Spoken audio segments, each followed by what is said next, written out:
Ah, tá bom, obrigada. Então, bom dia, pessoal. Eu vou começar a apresentação aqui para mostrar para vocês como que a gente está pensando, né, como que a gente está estruturando a vigilância, a parte entomológica, né, da febre do Oropouche, e para apresentar para vocês também um pouquinho sobre o vetor, que é um vetor diferente, é um vetor que a gente não está acostumado a trabalhar, e para a gente não causar confusão quando a gente vai falar, né, sobre esse vetor com os outros vetores que a gente já está acostumado a trabalhar, principalmente, né, o Aedes aegypti. Então, a gente tem que ter clareza que a febre do Oropouche ela é transmitida por um outro vetor e que o Aedes aegypti, nesse caso, ele não é incriminado nessa transmissão. Então, a principal característica, né, o vetor da febre do Oropouche, quando a gente fala em febre do Oropouche, a gente está falando de um ceratopogonide, que é um inseto extremamente pequeno, né, conhecido como mosquito pólvora, como porvinha, como maruim. Ele, como a grande maioria dos insetos, ele é holometábulo, então ele tem a fase de ovo, a fase de larva, pupa e adulto. Esse ciclo de desenvolvimento desse ceratopogonide, desse porvinho, ele leva cerca de 2 meses. Então, o desenvolvimento desse inseto é um desenvolvimento mais lento, né? Ele tem as fases de desenvolvimento um pouco mais prolongadas. Então, a cada 2 meses, a gente tem essa reposição, né, dos insetos ali no ambiente.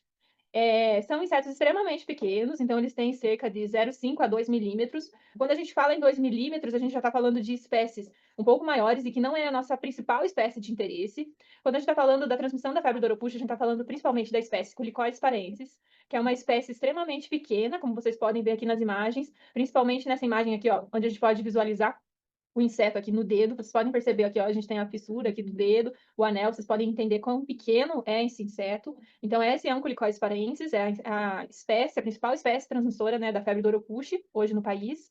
Assim como a grande maioria dos insetos também, apenas as fêmeas vão se alimentar do sangue, né? Então, os machos, eles não se alimentam de sangue, somente as fêmeas. E o ambiente de desenvolvimento dessas formas imaturas, diferentemente do Aedes aegypti, não é em ambiente em corrente de água, não é em água acumulada, não é em água limpa, é em ambiente rico em matéria orgânica, principalmente solo, solo úmido, solo com resto de matéria orgânica, sombreado, é um ambiente mais protegido e de mais difícil manejo, né? Então, é ali onde a gente vai encontrar as formas imaturas do maruim, né? Do mosquito pólvora.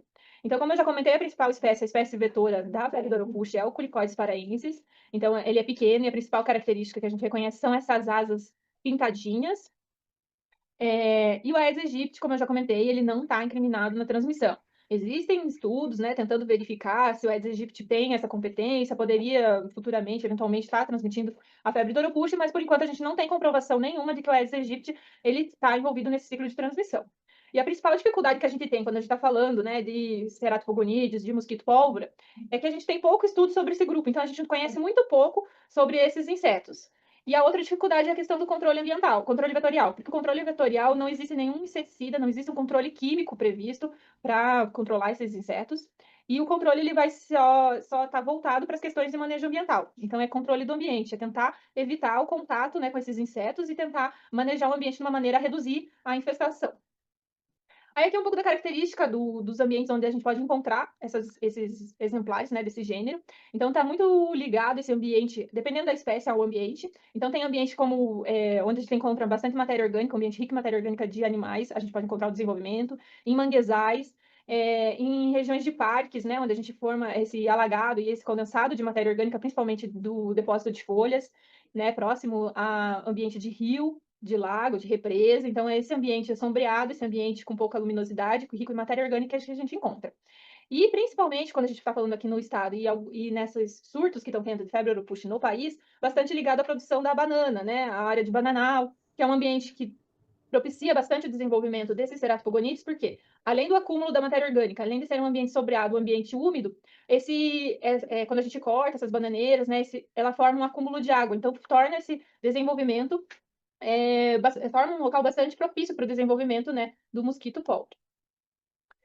Outra questão que a gente tem que ter bastante clara e que às vezes quando a gente vai conversar com a população causa um pouco de confundimento é a questão do borrachudo, porque em alguns locais, quando você vai falar, tem o porvinho, eles chamam de borrachudo, e não é o borrachudo. Então, a gente tem que ter clareza da linguagem e se de fato aquilo que a população está falando que é um mosquito pólvora, é o porvinha mesmo, ou é um borrachudo. Então, as principais diferenças entre o mosquito pólvora e o borrachudo principalmente na questão do tamanho. Então, o borrachudo, ele é bem mais visível, ele é bem mais robusto e ele é maior. Então, ele tem de 2 a 5 milímetros de comprimento, enquanto o porvinho, ele é bem menor. Então, é de 0,5 a 2 milímetros de comprimento. O borrachudo, geralmente, você percebe um, dois, e eles não atacam em grupo, assim, né, vamos dizer, não é uma nuvem. Já o mosquito pólvora, quando ele tem grande quantidade, é vários causando incômodo, né, ao mesmo tempo. Outra diferença tá na questão do aparelho bucal, que o corvinho, ele tem um aparelho bucal do tipo picador-sugador, então ele vai formar esse tipo de picada, né, de reação aqui na pele. Enquanto o borrachudo, ele tem um aparelho bucal que é cortador, então acaba formando aquela bolsinha de sangue, bem característica da picada de borrachudo. E outra diferença é a questão do desenvolvimento da forma imatura. Então, quando a gente está falando do mosquito pólvora, o desenvolvimento é em ambiente de solo, em ambiente mais rico em matéria orgânica, né, em ambiente sombreado, e o borrachudo ele se desenvolve em água, mas em água corrente, em água de rio, né, em ambiente um pouco mais natural, né, em ambiente com correnteza. Com relação à investigação entomológica, então o Ministério da Saúde ele tem uma nota técnica, essa nota número 78 de 2024, que prevê um roteiro, né, para investigação entomológica a partir da ocorrência de casos humanos. E aqui no estado a gente montou como estratégia fazer essa investigação, não só, né, nos locais onde a gente tem esses casos notificados, os prováveis locais de infecção, mas também em locais onde tem esse aumento de infestação, onde está tendo relato da presença desses insetos, desse mosquito pólvora. E por que que a gente está fazendo esse monitoramento? Porque a gente sabe muito pouco com relação à nossa fauna de Ceratopogonidis no estado do Paraná. Então, até ano passado, a gente desconhecia a presença de culicoides paraenses aqui dentro do estado. E hoje a gente ainda não sabe qual que é a distribuição da espécie dentro do estado.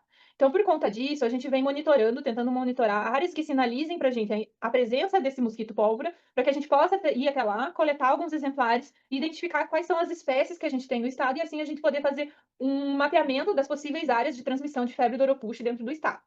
Esse trabalho está sendo feito em parceria, né, com a Universidade Federal do Paraná e com a Universidade Estadual de Londrina, e também com o apoio da Fiocruz. Então, a gente faz dois trabalhos em paralelo. Então, locais onde a gente não tem essa circulação do vírus, né, e sinalizam para a gente que está tendo mosquito pólvora, a gente vai lá, coleta esses exemplares e encaminha para fazer a identificação, que está sendo feita com a Universidade Federal e com a UEL.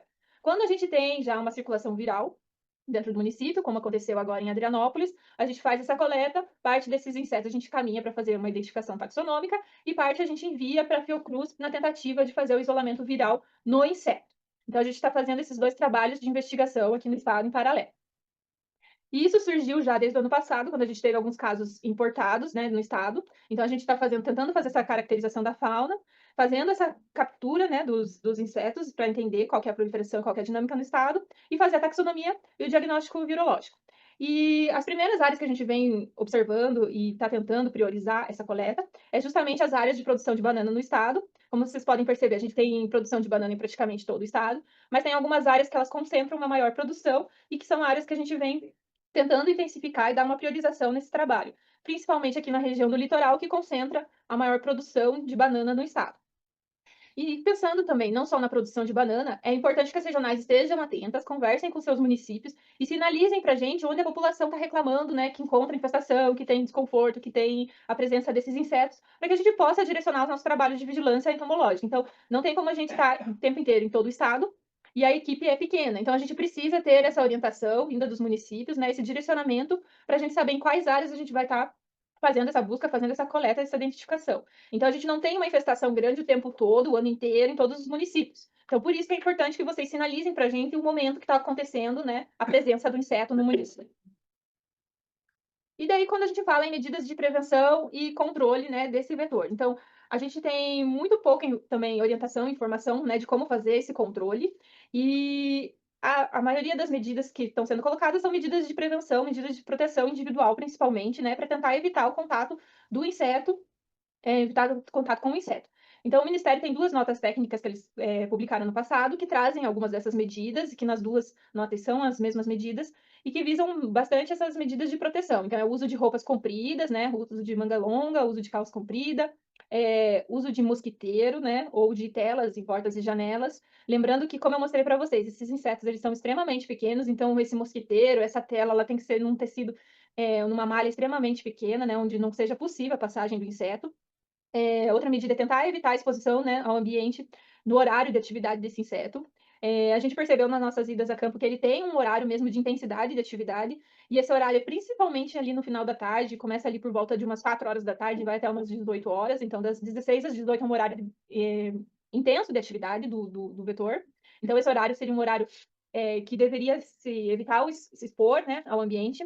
O que a gente tem é que o comportamento dele também é muito peri-domicílio, então ele não tem o hábito de entrar na residência, de fazer esse repasse sanguíneo dentro das residências. Então, é sempre nessa região do ambiente externo. Então, se a pessoa já quiser evitar essa exposição, ficar dentro de casa, principalmente desses horários, tentar fechar ali um pouco o ambiente, para evitar as picadas do inseto.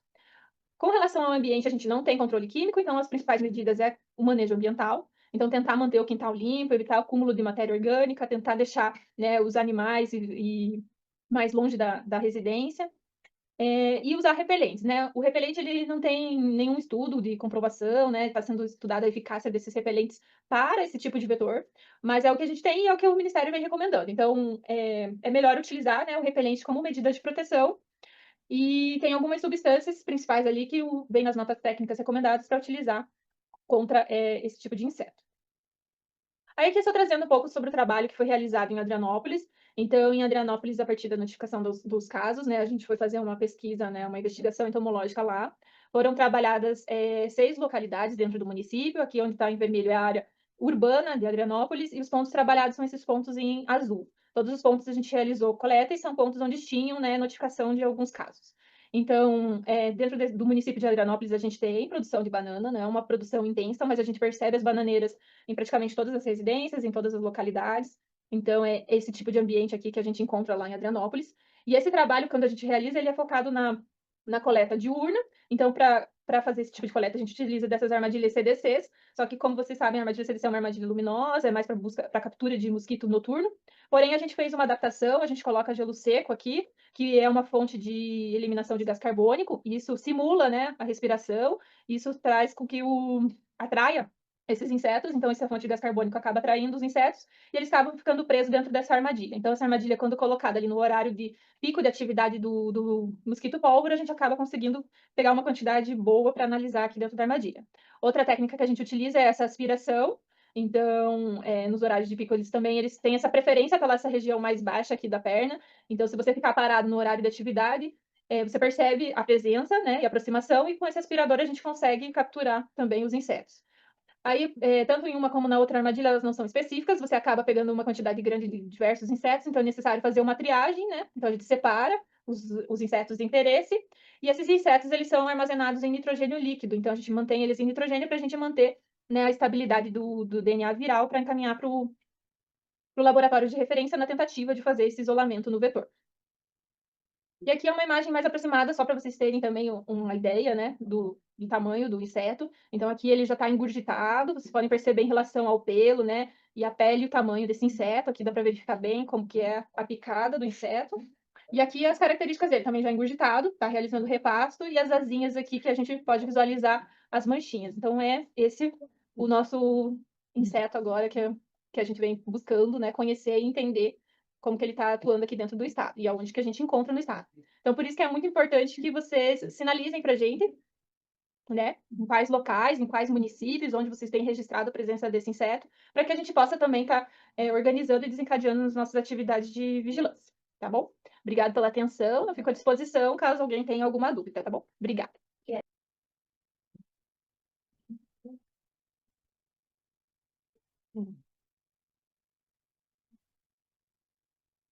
Vou colocar só um pouquinho a pauta. Hoje nós vamos discutir sobre a vigilância entomológica, a Marília já apresentou, muito bem apresentado.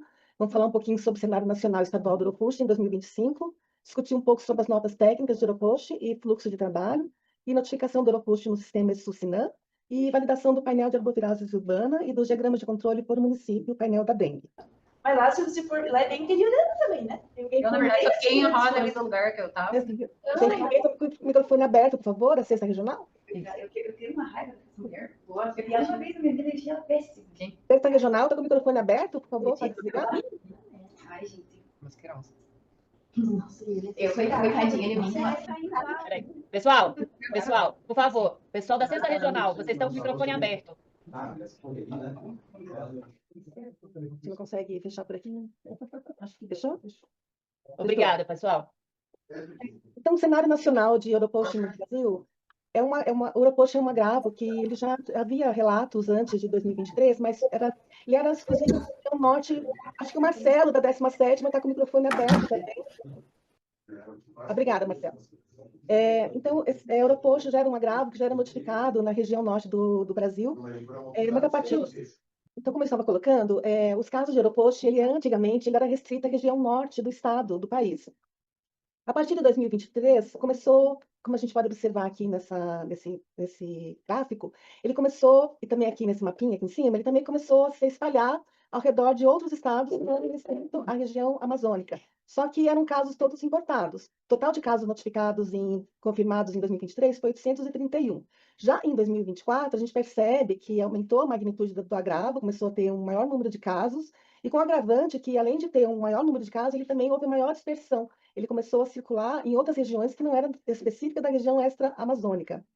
E em 2025, esse número de casos, depois eu vou mostrar melhor em outro mapa que está maior, mas a gente observa que, se a gente comparar 2025, que nós estamos hoje com 10.572 casos, e que em 2024, o ano inteiro, nós estávamos com 13.782 casos, ou seja, nós estamos em 6 meses, em 5 meses praticamente, com quase o mesmo número de casos confirmados de 2024. Então, nós estamos com um número de casos muito maior, e se a gente observar a dispersão espacial desses casos, a gente observa que na região do Amazonas, e como diz a Raquel, né, ele sumiu do mapa, ele não está aparentemente circulando, ou não está sendo notificado, mas a gente observa que na região da Mata Atlântica existe uma concentração de casos, principalmente na região sudeste, que abrange Espírito Santo, Rio de Janeiro e Minas Gerais, partindo para São Paulo e Paraná, que agora nós também estamos tendo casos, e Santa Catarina.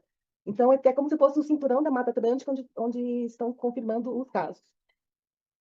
Em relação à faixa etária, e também a dispersão, em relação à pirâmide etária dos casos, por sexo e faixa etária, a gente observa que não existe, aparentemente, uma preponderância por sexo. E por faixa etária, a gente verifica que a maioria dos casos estão concentrados entre 20 a 29, entre 20 a 49 anos, que seria a faixa que atualmente está tendo o maior número de casos. Esse ano também nós estamos com 3 óbitos em investigação e 2 óbitos já confirmados.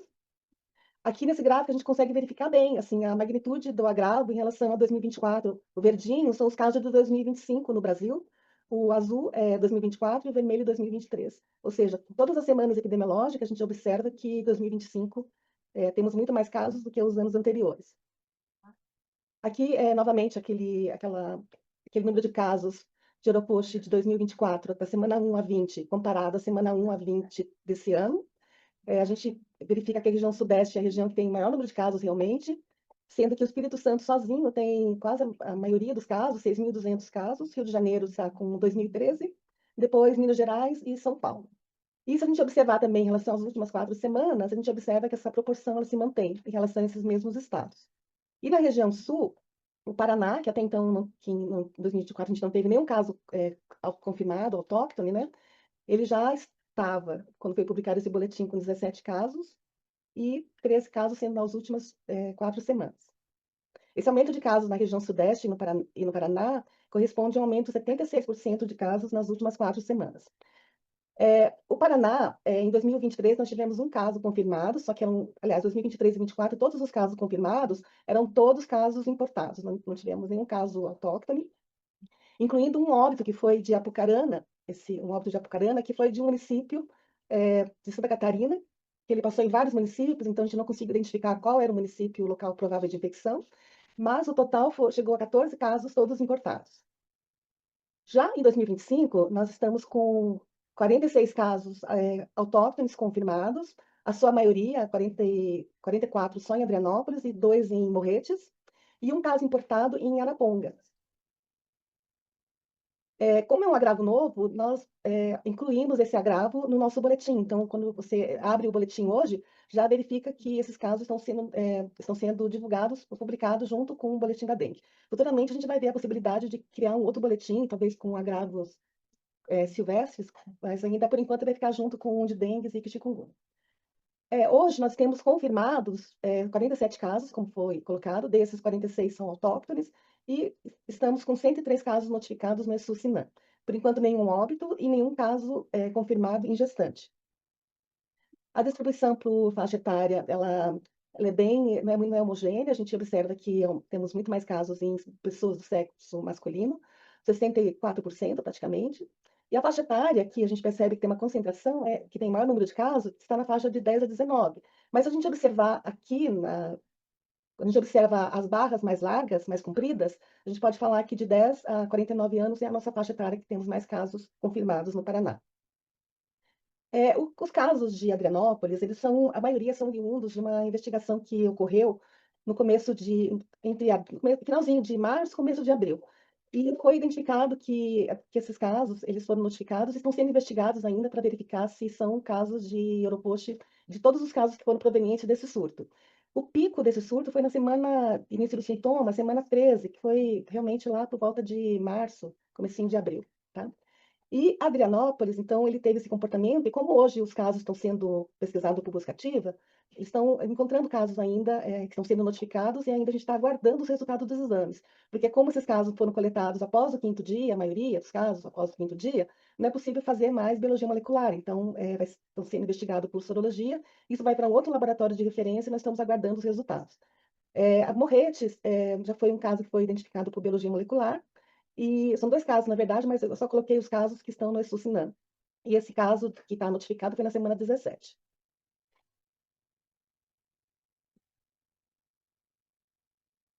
Pessoal, então, diante disso tudo que a gente foi colocado aqui e desse cenário epidemiológico no Paraná, então, passamos a trabalhar algumas notas técnicas do Ministério da Saúde e alguns fluxos de trabalho que foram instituídos aqui no Estado.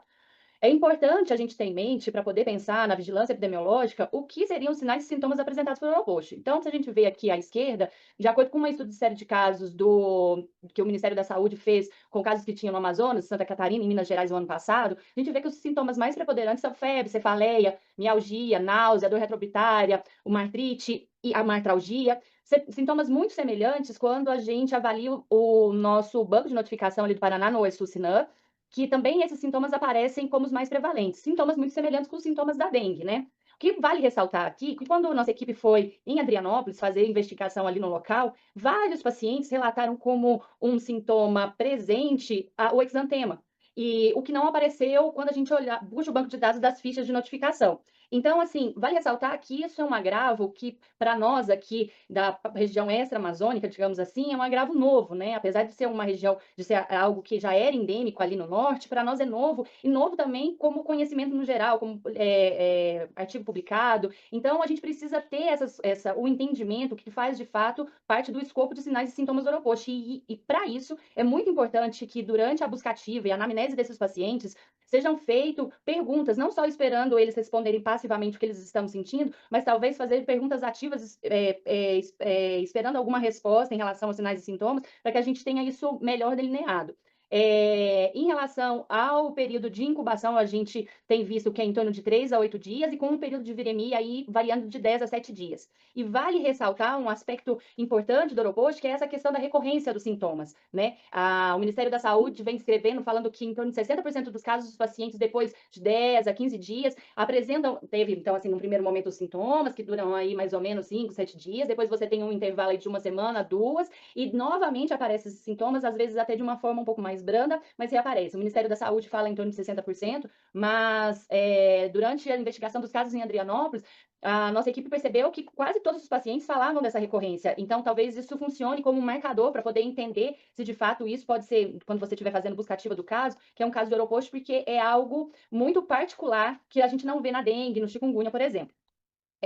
Então, diante disso, né, dessa dispersão do vírus Oropost por todo o Brasil, e aí aqui vale a pena salientar que isso aconteceu por vários fatores, mudanças climáticas, por causa da possibilidade de realização desses exames de PCR pelos outros LACENs no Brasil. Então, o Ministério da Saúde, ele passa a adotar notas técnicas que nos orientam em relação à vigilância entomológica, epidemiológica, notificação. E aí, em 2024, a CESA publica em janeiro uma nota técnica falando de orientações de Oropost Maiaro, mas na verdade aqui tem uma grande coincidência, porque essa nota, na verdade, ela foi preparada pensando mais em Maiaro por causa de um caso importado que tinha no estado.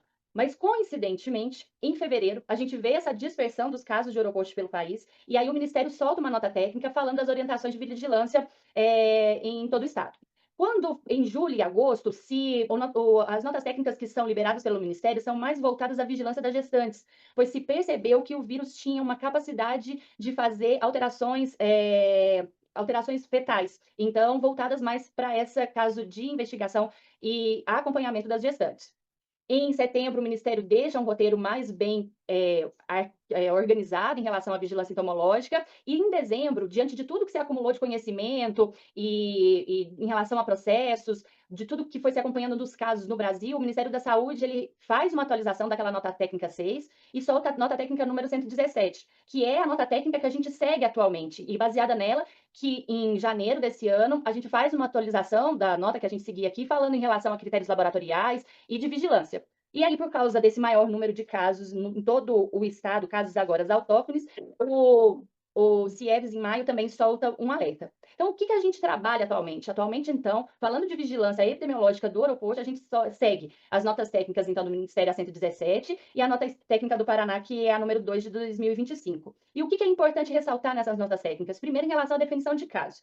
E isso é a base para podermos estruturarmos toda a investigação que vai ser feita e proposta ali naquela região. Então, para um caso ser considerado suspeito, o indivíduo ele tem que apresentar uma febre de início agudo, ou pelo menos um histórico de febre em até 5 dias, associado a uma dor de cabeça intensa, e é interessante ressaltar que essa cefaleia, ela é descrita por os pacientes com aeroporto como sendo uma cefaleia diferente das outras, uma cefaleia, de fato, muito forte, e mais dois ou mais sintomas, como mialgia, artralgia, calafrios, fotofobia, tontura, dor retroorbitária, náuseas, ou qualquer outra manifestação do sistema nervoso central. Então, assim, são todos esses sintomas, todos esses critérios clínicos que a gente descreveu aqui, e, além disso, tem que ter um vínculo epidemiológico. E o que é esse vínculo epidemiológico? O histórico de exposição, então, em áreas endêmicas, então, um paciente que fez uma viagem para uma área sabidamente já com casos de aeroportos confirmados, por exemplo, no Espírito Santo, Rio de Janeiro, né? Ou, então, em algum lugar com registro de surto epidemia, aqui no nosso estado, por exemplo, um paciente que tenha viajado para a região de Adrianópolis, onde está tendo os casos, então, isso aí é um vínculo epidemiológico. Ou, então, ele tem a exposição a uma situação com áreas de risco infestadas pelo vetor. E aí, é importante entender que esse território ele é definido por quem está ali na localidade, considerando, então, o cenário epidemiológico local. A Marília colocou na apresentação dela relação à presença do vetor e as plantações de banana. Então, a gente pode perceber que no estado, nós temos vários locais com essas plantações de banana que podem ser considerados como os locais propícios para o desenvolvimento do vetor, mas também não esquecendo de considerar e levar em consideração tudo que foi pontuado em relação à região, que tenha localidades que tenham a possibilidade de acúmulo ali de matéria orgânica, que facilita a presença do vetor. E outra coisa que é importante deixar frisado aqui, que todo caso considerado suspeito, ele deve ser testado laboratorialmente. E que mais à frente a Josi vai reforçar isso, mas no momento não existe uma classificação de fechamento de casos de aeroporto por critério clínico epidemiológico, como a gente faz muito comumente com dengue chikungunya, pela importância de se entender a presença da dispersão vetorial nos nossos territórios. Então, o Ministério da Saúde pode ser que até no momento futuro, dependendo de como as coisas forem evoluindo em relação ao estado, ao país, esse critério ele possa ser estabelecido, mas no momento não existe fechamento de caso por critério clínico epidemiológico. E aí, caso confirmado, é todo caso que tenha diagnóstico laboratorial, e a gente está falando aqui preferencialmente de PCR, né? O isolamento viral também poderia ser, mas o que a gente tem disponível aqui é a biologia molecular, e que junto tenha esse aspecto clínico epidemiológico, né? Que seja compatível com a doença. Pensando no como então se faz esse diagnóstico laboratorial, a nota técnica ela fala que o diagnóstico, a coleta, ela é feita então na suspeita clínica, atendendo todos aqueles critérios que colocamos para o paciente ser considerado como um caso suspeito, e aí a solicitação no GAL você coloca ali como pesquisa de arbovirose, esse exame ele vai ser encaminhado para o LACEN, e os documentos que são então necessários, você faz ali o preenchimento do cadastro no GAL, você coloca como agravo Oropost, e esse paciente, ele tem que estar cadastrado, né? Ele tem que estar notificado no ESUSINAM, com todos os campos preenchidos, como a gente vai explicar um pouquinho mais para frente. Só é importante dizer ali que no campo agravo, então preencher, isso é importante, preencher que a suspeita do caso é Oropost e a data do início dos sintomas, para a gente poder entender mais ou menos e poder perceber se de fato ainda tem a capacidade de se realizar esse exame por biologia molecular ou não. Então, o material que é necessário, então, é o plasma coletado em tubo de EDTA, conforme está no instrutivo ali no manual de coletas do LACEN, e o que se manda é uma amostra. O que não pode, o que a gente tem que sempre lembrar, e isso é uma máxima que se vale para quando a gente faz biologia molecular, pensando em investigação viral, é que a gente consegue identificar no exame a presença, detectar ou não, é na fase aguda, na fase de viremia, então isso também não foge para o Oropost. Tem que ser um paciente que tem uma sintomatologia até o 5º dia, senão a gente não consegue coletar. Mas e depois do 5º dia, Raquel? Então não tem nenhum outro exame que a gente possa fazer? Existem os exames de sorologia, mas é um exame que ainda é algo que o Ministério da Saúde está trabalhando melhor no seu contexto. Então, o ideal é que a gente feche, de fato, o que a circulação está acontecendo pela detecção virológica ali, para a detecção da presença com o PCR. A sorologia, pensando que a gente vem num contexto nacional, estadual, de circulação de outras arboviroses, ela tem que ser vista com muito cuidado. Então, a sorologia é ELISA, mas para se solicitar a sorologia pensando numa área que pode estar circulando ali, sem ter outros casos confirmados, isso precisa que haja uma discussão entre o município regional de saúde e nós aqui da Vetores para poder traçar uma estratégia de como essas sorologias vão ser solicitadas. Então, diferentemente do que já tem muito bem estabelecido como fluxo de solicitação na dengue, por exemplo, para o aeroporto, o que a gente tem é PCR. Sorologia é algo que tem que ser discutido entre município regional e nós aqui da Vetores para pensar qual que seria a melhor estratégia para a solicitação desses exames.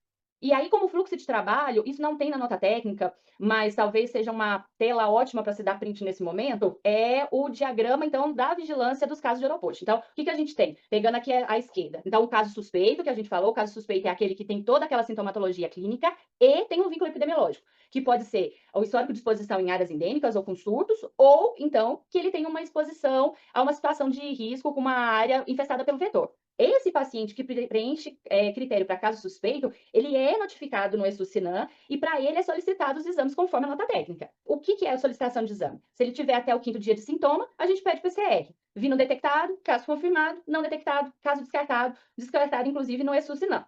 Isso é o que a gente faz para esses pacientes que têm sintomatologia.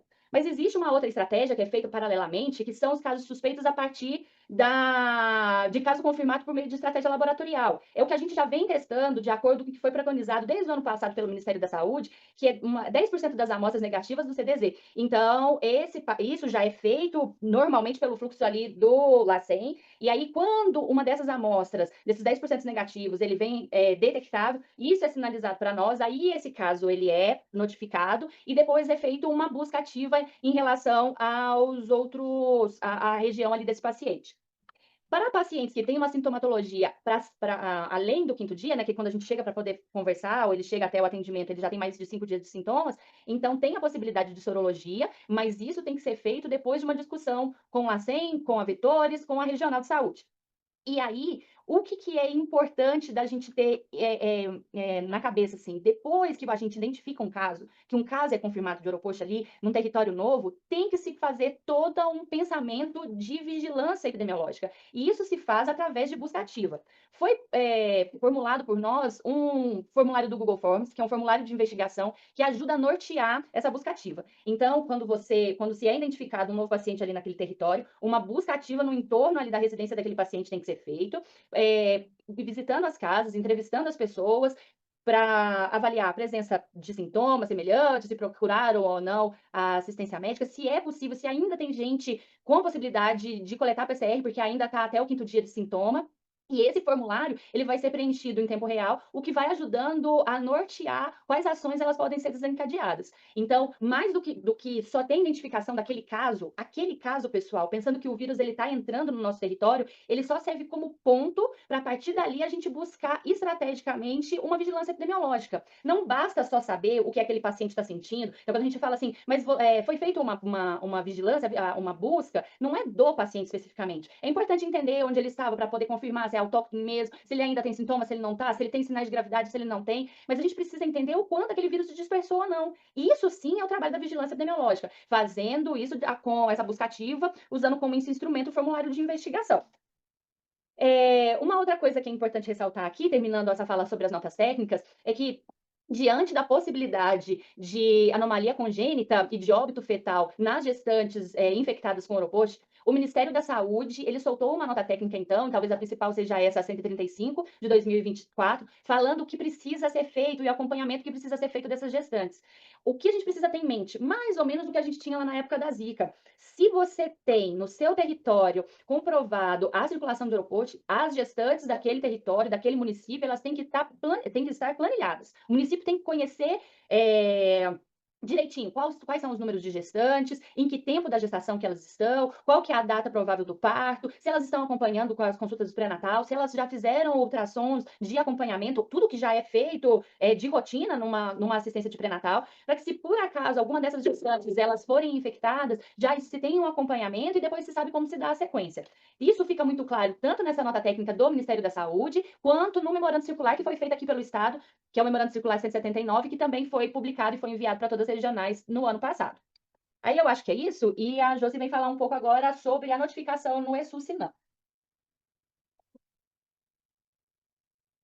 Eu vou fazer uma complementação daquele formulário do Google que a Raquel colocou, da importância de quando vocês forem investigar os casos, fazer busca ativa, já referenciar, porque isso é importante para a gente verificar a localização dos casos no mapa e poder avaliar quando tiver a parte editorial pronta.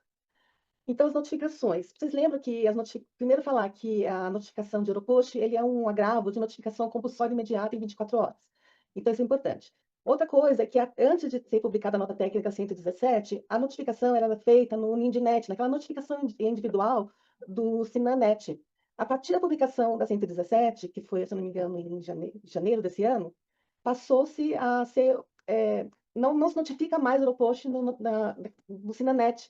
A gente já encontramos, né, alguns casos notificados ali, foi pedido para retirar, para excluir e para notificar no ESUS-SINAM, tá? E o código hoje, do CID, que hoje nós temos um CID específico para a febre do Europush, é o A93.0. Então, é importante que seja notificado com esse CID, tá? E todas as notificações, reforçando, sempre no ESUS-SINAM.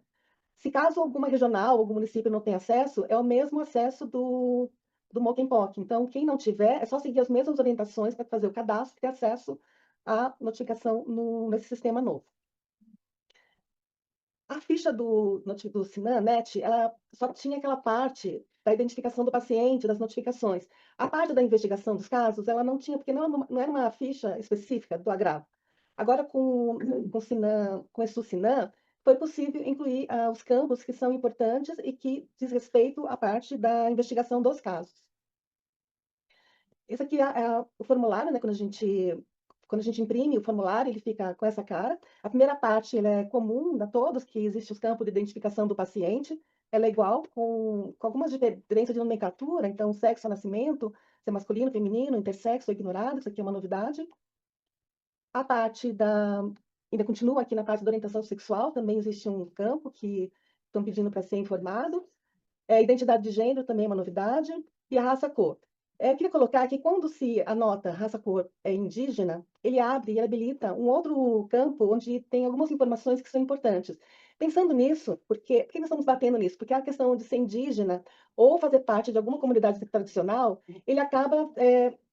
isso quer dizer que essa população que está exposta está numa área provavelmente isolada.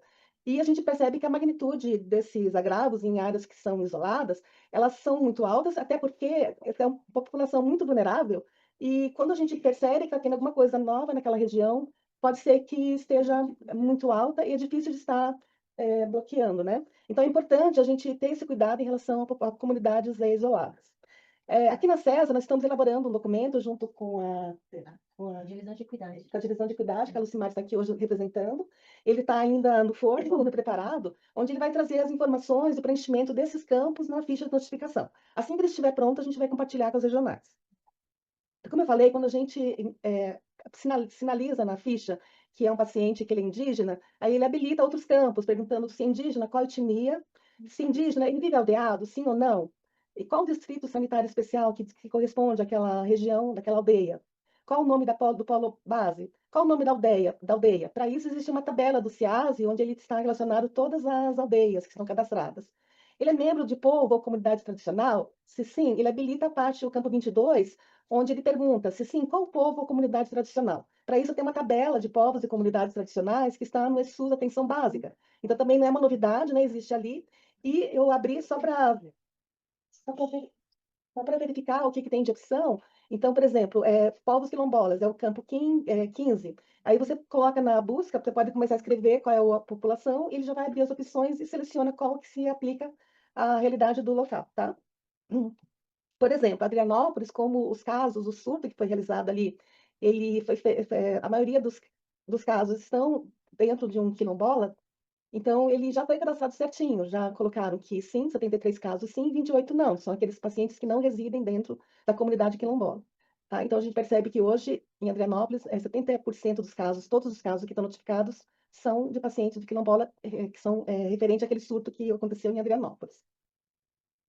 Outra coisa que é importante é o sexo, quando você sinaliza feminino, e quando o paciente for maior ou igual a 10 anos, ele já habilita outro campo, porque ele torna-se obrigatório informar se a paciente está gestante. Inclusive, qual é o trimestre que a paciente se encontra, tá? Isso é importante pela questão realmente da vigilância dos pacientes, né, que vêm de mães gestantes, né, que possam ter um comprometimento neurológico dos seus pacientes, tanto do feto, né, da criança quando nascer, que ela tem que ser acompanhada, e tem que seguir o programa natural de doenças neurológicas em fetos e crianças. O campo 41 é que ele trata da notificação do agravo. Só existem duas possibilidades no ESUS-SINAM por enquanto, que é a febre do Oropoche ou monkeypox. Quando você coloca a busca aqui por nome do agravo, ele já habilita automaticamente o código do SINAM. E outra novidade é que o campo sinais e sintomas, o preenchimento é com a palavra ou código. Então, quando o paciente relata que tem dor, então dor, ele vai abrir todas as opções, quando você seleciona, ele já marca automaticamente todas as possibilidades aqui por busca ativa. Na classificação final, o caso pode ser confirmado ou descartado, e o critério de confirmação, como a Raquel colocou, hoje o Ministério não recomenda, não é adotado, você confirmar caso ou descartar por clínica epidemiológica. Todos os casos têm que ser confirmados ou descartados por laboratório. E preenchimento também, se o caso é autóctone, isso é importante, se ele for importado, dizer qual o local provável de infecção do paciente. Acho que era isso. A gente abre para as perguntas agora?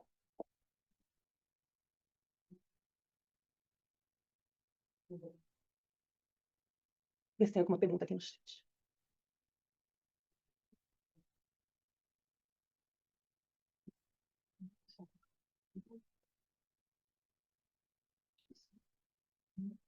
Não tem pergunta no chat. Vocês gostariam de fazer alguma pergunta? Ficou alguma dúvida?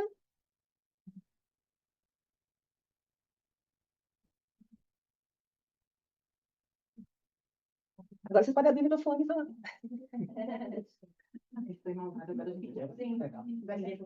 Ninguém quer fazer perguntas? Eu não podia reforçar essas questões que disseram. A gente podia ir lá e reforçar o que nós vamos fazer e pedir o retorno deles da sessão de Aqui tranquila, Daniela? Falou que tudo tranquilo, Daniela? Tem uma dúvida, então? Beleza. Vamos quer falar alguma coisa? Já que ninguém fala nada, acho que eu vou falar. Pessoal, bom dia. Então, assim, eu acho que a vídeo ela foi bem densa, ela trouxe bastante informação importante. Eu só vou fechar aqui, algumas ideias que a gente estava tendo aqui. Assim, essa vídeo ela foi gravada, né? A nossa ideia é, depois que acabar a videoconferência, fazer, então, o encaminhamento dessa gravação para todas as regionais de saúde, porque o material que foi apresentado aqui é um material muito bom, né? Eu acho que orienta bem como que está essa situação do Oropost em todo o nosso estado, né? Quais são as regiões que a gente está vendo o maior enfrentamento agora, mas já sinalizando quais são as regiões que também a gente pode ter casos, né? Por conta das questões ambientais que ficaram bem caracterizadas na palestra, na fala da Marília.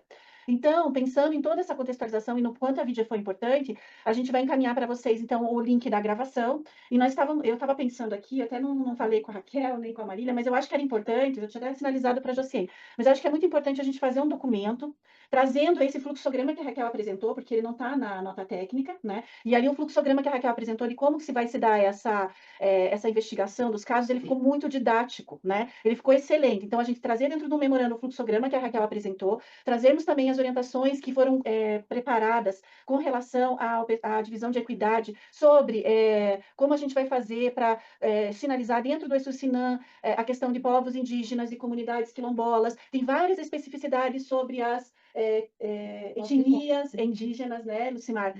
Eu, por exemplo, nós aqui da Vigilância, às vezes podemos ter algumas dificuldades, porque não é do nosso dia a dia, talvez, essas informações. Então, o que a Lucimar já preparou de orientações com relação a essas peculiaridades sobre as populações, os povos originários, é muito importante, a gente gostaria de compartilhar isso com vocês. Então, dentro desse e-mail, a gente vai trazer essas orientações, vamos reforçar mais uma vez a importância também de fazer a notificação no ESUS, trazer uma ficha em branco do ESUS-SINAM para vocês poderem ter ela, assim como como dicionário de dados, caso alguém queira ver, né? Nós conseguimos, junto com o Ministério, o dicionário de dados. Acho que é importante que as regionais também conheçam esse dicionário.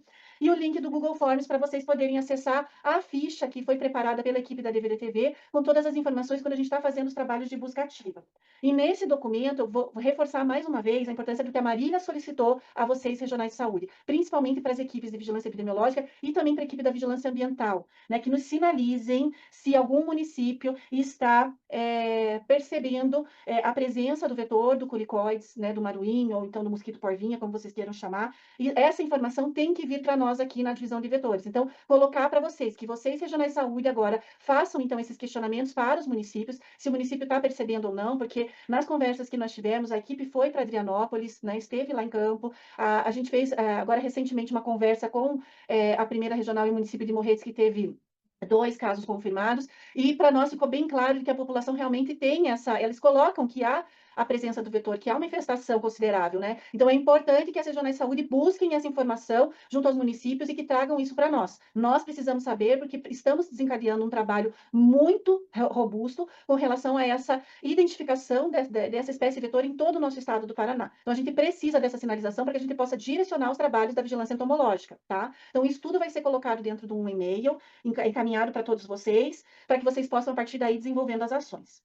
Alguém tem alguma pergunta? Os slides vão ser disponibilizados? A gente pode encaminhar os slides, acho que em PDF, acho que é bem importante também. Podemos encaminhar para vocês. Porque daí eles podem utilizar esses slides e apresentar na reunião da CI, Exatamente. dos secretários, profissionais de saúde, para que eles conheçam, né, que está circulando aí em alguns municípios e pode estar circulando no seu município também. Vou aproveitar a fala da Michelle, que era justamente isso que a gente queria reforçar. Então, essas informações agora, elas têm que ser repassadas para os municípios, né, pessoal? Então, lembrando que essa reunião foi para as regionais de saúde. Então, vocês sirvam como multiplicadores dessa informação, por favor, porque isso tem que chegar até os municípios para que todos tenham ciência do que está acontecendo no estado, de como que vai ser trabalhado esse agravo. Perfeito. Eu acho que o Lacen está presente também, a Raquel estava me sinalizando, eu não sei se o Lacen quer dar uma palavrinha, ou se está tudo ok.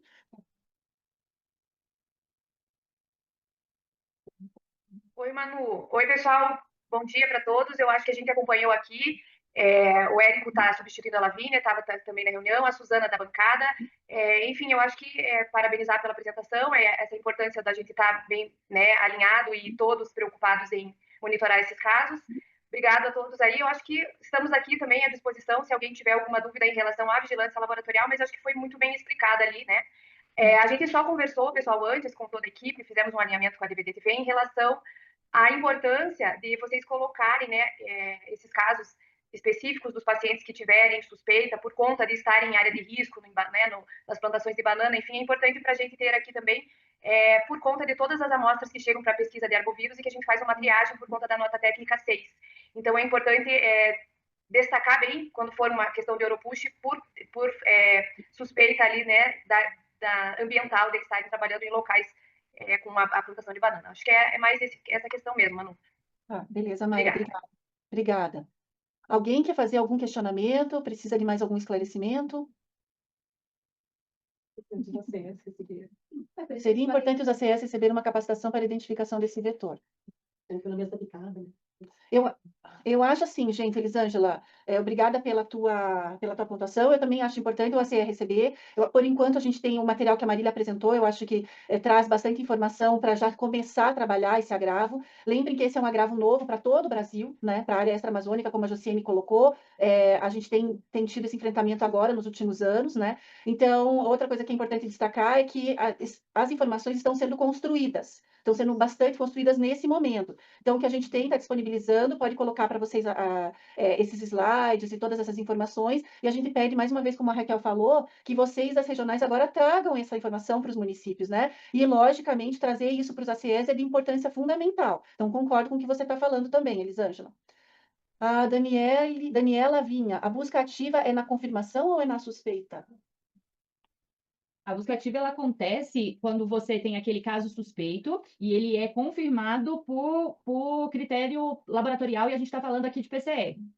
Aí você pode me dizer, Raquel, mas não deu tempo, esse paciente que a gente estava suspeitando, ele já tinha já tinha passado 5 dias de sintomas. Então, provavelmente, o Oropost, ele não acontece sozinho, um caso isolado. Essa busca ativa, então, ela acontece ali para poder entender se existem outros casos acontecendo naquele local e se tem a possibilidade de algum ainda você coletar PCR.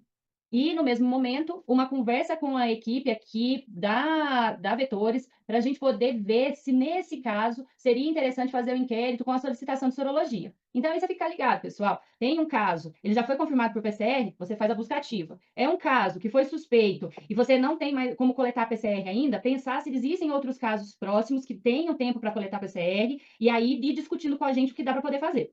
Raquel, agora continuando, tem ainda a Dani pergunta. A notificação é na confirmação, certo? A notificação é na suspeita. A notificação ela é feita na suspeita, pessoal. É um agravo de notificação compulsória que deve ser notificado em até 24 horas. O que você tem que ficar atento? Aos critérios para fazer com que aquele paciente seja suspeito. Então, para ele ser suspeito, além de ter a sintomatologia, ele tem que ter um vínculo epidemiológico. E qual é o vínculo epidemiológico? Ou ele traz uma área que já tem a comprovação da circulação viral, porque é uma área de epidemia ou um surto já confirmado, ou ele foi para uma área que tem um risco da presença daquele vetor ali. E esse risco para a presença do vetor é que foi colocado ali pela Marília, de todas as condições ambientais, presença de matéria orgânica, e no momento que a gente tem destacado é essa questão da presença das plantações de banana. Então, é isso que faz um paciente ser suspeito, e é isso que faz com que ele seja notificado no ESUS-SINAM. Só para complementar, o que foge dessa estratégia é que se ele for um caso confirmado por alguma estratégia laboratorial. Então, se ele não entrou com um caso suspeito de Europost, e por a estratégia laboratorial de fazer o painel for confirmado detectado pela Europost, aí você vai notificar esse caso que foi identificado pela estratégia laboratorial e não por ter sido um caso suspeito clinicamente, vinculado com epidemiológico. Mas esse caso ele acaba sendo o que chega de exceção para nós, né? É o que chega de exceção, porque normalmente o que chega para nós é isso. A Marília cochichou um negócio aqui no meu ouvido que vale a pena falar aqui também, pessoal. Não é porque está tendo Europost, que agora a gente tem a circulação viral, que todos os outros vírus deram licença do nosso estado. Então, lembrar que existe ainda casos de dengue, casos de chikungunya. Ficou mais difícil para nós a vigilância epidemiológica. Essa é que é a verdade. Os sintomas são todos muito semelhantes, mas a gente tem que ter, por isso que a gente tem batido e tem falado com você, tem que ter esse pensamento de verdade, de vigilância epidemiológica, de investigação epidemiológica. A gente não fica só baseado no que tem o resultado ali da sorologia, se baseado simplesmente num resultado de exame. A gente tem que fazer a busca ativa, a gente tem que acompanhar os casos, a gente tem que entender o que está acontecendo e não esquecer que estão vários vírus circulando ao mesmo tempo. Então, por isso que precisa ter essa mente aberta para a vigilância. Perfeito. E acho que é importante falar também, não excluir algumas situações. Por exemplo, assim, aqui eu não tenho banana, então eu não tenho vetor. Não necessariamente. O vetor a gente está observando muito ligado à plantação de bananeira, mas pode ter outras plantações ou algo do tipo de matéria orgânica que pode estar sendo vinculada também. Perfeito, perfeito. Deixa eu só, tem mais ainda, a Daniela ainda tem mais pergunta. Nesse caso que você exemplificou, se não há como comprovar laboratorialmente, mas há outro caso confirmado laboratorialmente, aí pode usar o critério clínico epidemiológico? Não. Nesse momento, o Ministério da Saúde ele tem sido categórico que não tem como fechar como critério clínico epidemiológico. Então, esse agravo, a gente só vai confirmar como caso confirmado lá no ESUS-SINAM, se ele tiver exame laboratorial, preferencialmente PCR e sorologia, quando a gente discutir aqui. Se acontecer a notificação de um caso que não seja possível coletar, porque perdeu a amostra, né? Ou aconteceu alguma coisa, ele vai ficar por inconclusivo no banco. Não vai se fechar por clínico epidemiológico. Tá. Gente, o Marcelo também perguntou se podemos esperar de vocês os encaminhamentos por escrito da reunião de hoje, e na semana já posso agendar reunião com os municípios. Marcelo, eu li teu questionamento enquanto as meninas estavam explicando, e eu lembrei de uma situação que eu gostaria até de comentar com vocês. Todas as notas técnicas, todos aqueles documentos que a Josiane colocou, né, que a Raquel exemplificou ali no slide, todos eles estão já disponíveis dentro do site da Dengue, ali no material de apoio aos profissionais de saúde, tem uma seção exclusiva de Europost. Então, todas aquelas notas já estão disponíveis há bastante tempo, né? Tem algumas que foram publicadas em 2024 que estão lá, as demais que foram publicadas agora recentemente em 2025 também estão lá. Então, já tem material técnico que pode ser utilizado para vocês já conversarem com os municípios, né? Não há necessidade de ficar aguardando um memorando nosso ou, enfim, o envio do link, né? Que vai acontecer nos próximos dias. Eu acho assim, que é importante vocês realmente, a partir de todo... Obrigada, Cida. Muito obrigada. Cida colocou ali no chat o endereço da página, que tem todo o material de apoio que a gente está colocando aqui para vocês. Então, vocês já podem começar a trabalhar isso com os municípios, tá bom, gente? O que eu só ia colocar, assim, que o material de vocês, que vocês já encaminharam, isso a gente já adiantou para os municípios por e-mail. Que hoje foi passado algumas novidades, algumas atualizações. Então, isso a gente não repassou. Então, na próxima semana, é o que a gente pensou, já organizar uma reunião aqui em Londrina, uma vídeo mesmo com as epidemiologias, junto com o pessoal do controle vetorial, ambiental, para poder todo mundo, né, falar a mesma língua, entender do que está acontecendo. Perfeito, Marcelo. Excelente estratégia. Isso mesmo. Obrigada. Quem mais, gente?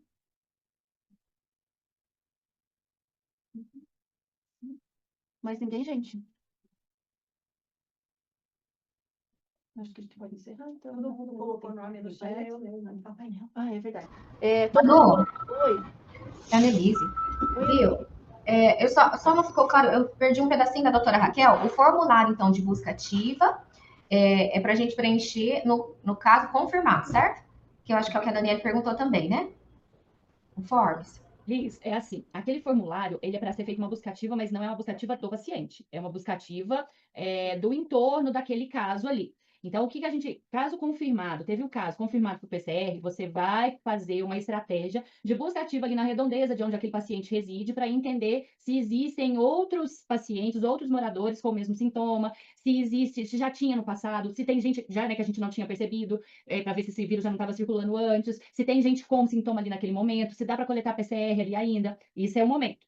Agora, o que eu coloquei é assim: tem um paciente suspeito e ele foi visto, ele começou a ter vários pacientes na unidade de saúde, foi percebendo alguns casos suspeitos, porque tem a sintomatologia, tem o vínculo epidemiológico, mas tudo já passou o tempo para a coleta ali do PCR para a gente ter como caso confirmado. Esses pacientes, nesse caso, vão ser discutidos então aqui com a gente para poder pensar numa estratégia de inquérito sorológico, para ver se é possível coletar sorologia ali naquela região. E aí, diante disso, a busca ativa com a utilização ali daquele formulário também ajudaria para poder entender quantos pacientes seriam, qual é a abrangência dos casos, qual é o local, qual é a área que está acontecendo, que está acometendo, para ver se tem ainda a possibilidade de a gente pegar algum paciente que esteja apresentando sintomas que não tenha completado 5 dias ainda para coletar PCR, para a gente conseguir comprovar a circulação daquele caso. Então, é nesse sentido que a gente usa. É um instrumento que não deve ser preenchido pensando naquele paciente, mas nos pacientes no território onde ele reside, para a gente tentar entender se houve expansão da circulação viral ali ou não.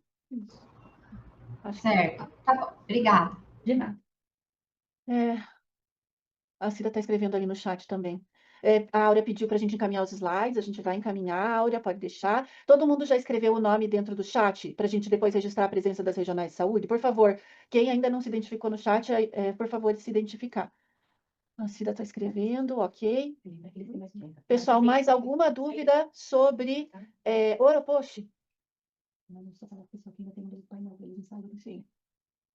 Isso. Nenhuma dúvida, pessoal, porque a gente ainda tem mais um segundo ponto de pauta, hein? Vai ser rápido. Vai ser rápido, disse a Josi. Podemos fechar o Oropost para a gente poder ir para o segundo ponto de pauta? Sim. Ninguém tem mais dúvida? Vou passar a palavra para a Josiane, então, para o segundo ponto de pauta para o Oropost. O que você quer, Josi? O painel. Vamos aqui? Só um pouquinho que a gente vai só abrir o painel.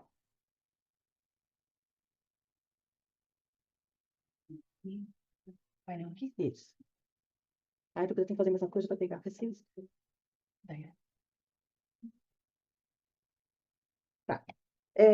Pessoal, é o seguinte, hoje nós temos como um dos instrumentos mais importantes para verificar a questão de acompanhamento dos casos de dengue, que são os relatórios automatizados.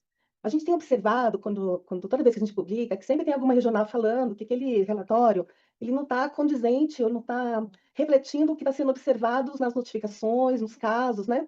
E a gente tem feito alguma tentativa, junto com a UEM, de melhorar esses relatórios. A gente estava fazendo antes com média móvel, o ano passado, aí esse ano a gente resolveu mudar para a mediana. Quando mudou para a mediana, a gente percebeu que os relatórios estavam ficando muito, muito divergentes daquilo que a gente via na prática. A gente pediu para a professora, porque como é uma modelagem muito complicada de fazer, e que ela envolve 399 municípios, e cada município tem a sua realidade, então é difícil fazer isso de uma maneira que ele seja fiel àquilo que a gente observa.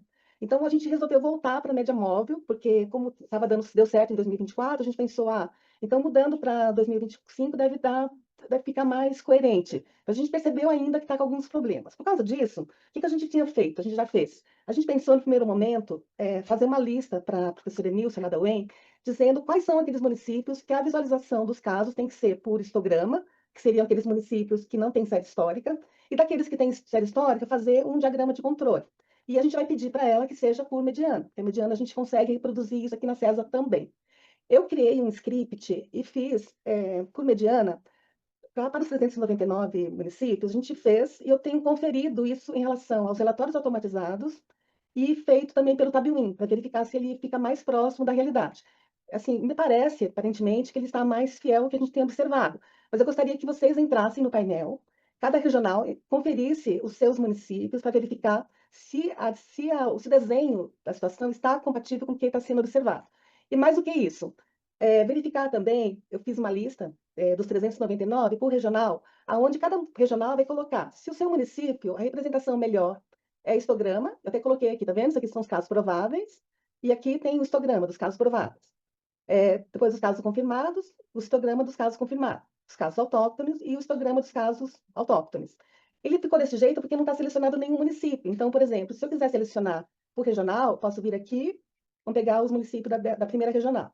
Ele seleciona todos, mas tá vendo que são todos os municípios. É só desmarcar aqui, você pode escrever Antonina ou marcar direto aqui. Ele já vai automaticamente já trazer os dados de Antonina. Então, a primeira regional vai verificar se para casos prováveis, se esse diagrama de controle ele é melhor do que o histograma. Então, ele vai, a regional sabe, conhece a realidade do seu município. A gente tentou fazer isso aqui, né, Juscelia? Matematicamente, e a nossa planilha não deu muito certo. Então, acho que esse é o tipo de atividade que a gente precisa do apoio das regionais, que as regionais sinalizem para a gente o que fica melhor para esse município, se vai ser um histograma ou um diagrama de controle, tá? Por exemplo, Guarapuava. Guarapuava, se a gente marcar aqui, a gente quiser... Guaraqueçaba, desculpa. Guaraqueçaba, a gente verifica que realmente um diagrama de controle, ele não serve para esse município, ele não tem série histórica suficiente para gerar um diagrama de controle. Então, nesse caso, o melhor seria realmente um histograma, tá? E assim por diante. Além disso, o que a gente pensou em colocar nesse painel? Como a gente observa que o nível de resposta, vamos colocar aqui Paranaguá, o nível de resposta, de acordo com os planos de contingência que a gente tem feito, ele está relacionado com os diagramas de controle dos casos prováveis. Então, se o município estiver com, aqui o vermelhinho aqui são os casos do monitoramento atual, tá? Esse verdinho aqui é a mediana, e aqui é o terceiro quartil. O primeiro quartil está aqui embaixo, a gente quase não consegue enxergar porque ele é muito baixo, mas ele está aqui. Então, se, nesse caso aqui, o monitoramento de 2025, ele está abaixo ele está entre o terceiro quartil e o primeiro, tá vendo? Então, nesse caso, como ele não está acima do terceiro, o nível de resposta dele seria nível de resposta 1 no plano de contingência, tá? E, no caso da interrupção da coleta, a gente estaria observando nos casos autóctones, né? Então, aqui eu preciso fazer uma correção, aqui tá vendo que está aparecendo como não tem dado, mas ele está abaixo da mediana. Então, se ele estiver abaixo da mediana, a gente pode considerar que ainda pode ser coletado para o grupo A e B, tá? Então, a ideia é que os casos autóctonos, pensando na nota técnica número 6, que ele vai estar direcionando também os municípios para saber se ele ainda pode coletar para o grupo A e B, se ele não for unidade sentinela, né? Aquelas unidades que não sejam unidade sentinela, se as demais continuam coletando a amostra ou não. A ideia é que a resposta já saia diretamente no painel, tá? E para fazer isso, vocês estão enxergando aqui a pesquisa, né? Como vocês vão fazer? Vão entrar dentro desse formulário, que também é do Google Drive, eu vou mandar o link para vocês, e vocês vão colocar para cada município de cada regional se a dengue é endêmica, sim ou não. Se a dengue for endêmica, é só vir aqui e marcar sim. Aumenta ali, já não mais. Ou ali em cima no 100%. 100%, muito maior. Meu Deus, eu não estou enxergando. Aqui. Aqui. Então. Melhorou? Ah, então. Isso. Então, assim, aqui só tem duas possibilidades, sim ou não. Então, vocês vão a primeira regional vai marcar. Antonina, a dengue endêmica, ela acontece todo ano? Sim ou não? E vocês vão olhar no painel se a melhor forma de representação, se vai ser histograma ou diagrama de controle. Só tem duas possibilidades também, diagrama ou histograma, tá? E aqui do lado, eu coloquei, vocês podem colocar sugestões para o painel, mas eu acho que eu criei aqui também, ó, uma outra abinha. Do outro lado. Do outro lado? Não, aqui é. Aqui. Sugestões para o painel. Se for muita sugestão, imaginar que o regional se empolgue, ela pode estar colocando aqui uma lista do que ela gostaria que constasse no painel para ajudar nas avaliações epidemiológicas da dengue, por enquanto, para a sua regional. Alguém quer fazer alguma pergunta?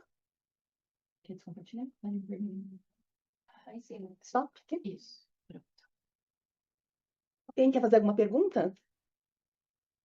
Eu vou mandar os links pelo grupo do boletim. Ah, o prazo. Boa.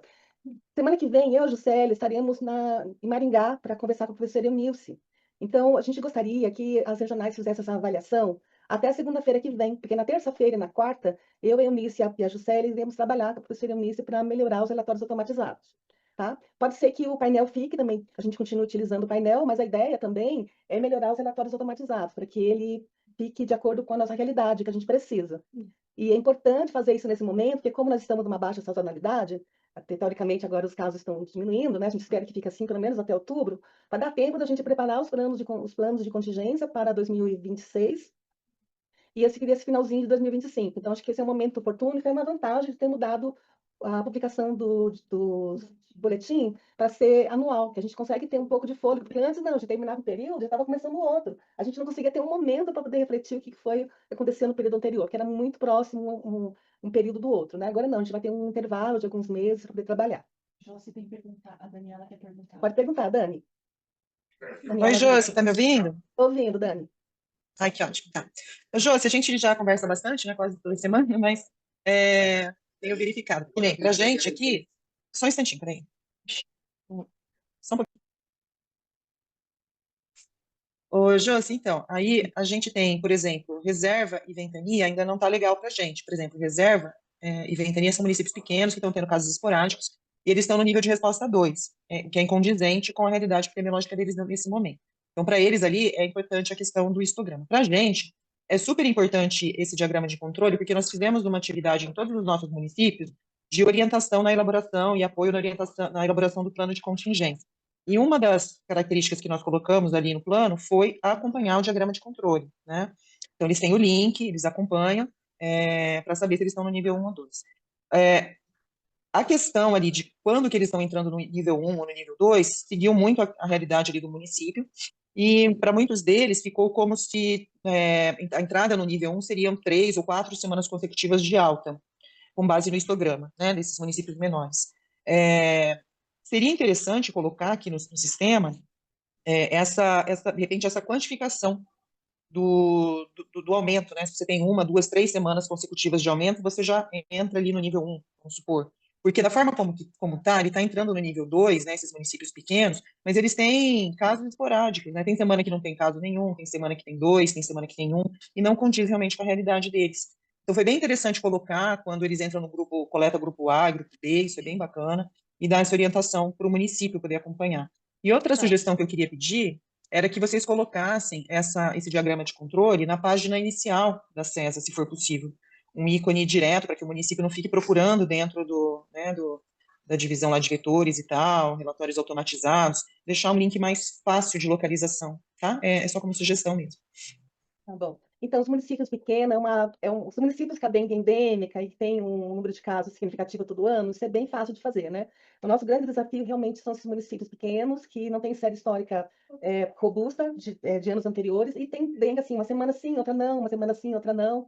Mas a gente vai tentar fazer um modelo matemático que ele tente atender. A ideia é seguir a nota 6, a gente vai, inclusive, fazer uma revisão da nota técnica número 6, que a gente vai estar atualizando com relação ao diagrama de controle, que tem algumas coisas que a gente mudou e não está prevista ali, a gente vai estar melhorando, e nós vamos tentar. Mas é importante realmente que a regional faça isso que a Daniela tem feito, que é estar entrando no sistema e avaliando os resultados dos relatórios e nos informando, que a gente consegue verificar um ou outro quando a gente tem alguma situação muito específica, mas os 399, olhar um por um, a gente não dá conta de fazer isso.